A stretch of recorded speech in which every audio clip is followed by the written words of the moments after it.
ইরানের কাছে পরাজয়ের ব্যথা কোনোভাবেই ভুলতে পারছে না নেতানিয়াহু। ইরানের সাথে যুদ্ধের আগে মধ্যপ্রাচ্যে প্রায় একক আধিপত্য বিস্তার করেছিল ইসরায়েল। তবে তেহরানের সাথে যুদ্ধবিরতির পর সেই একক আধিপত্য কিছুটা হলেও কমে গেছে। আর সে কারণেই আবারও মধ্যপ্রাচ্যের মুসলিম দেশগুলোতে ভয়াবহ হামলা চালাচ্ছে ইসরায়েল।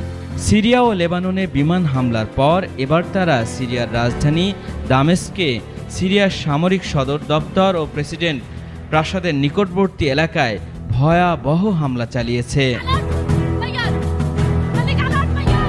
সিরিয়ায় ইসরায়েলের হামলা নিয়ে লন্ডনের কিংস কলেজের আন্তর্জাতিক নিরাপত্তা বিষয়ের প্রভাষক রব গেইস্ট পিনফোল্ড বলেন, দামেস্কে এই হামলা হতে পারে বড় ধরনের আগ্রাসনের সূচনা মাত্র। আমরা এখন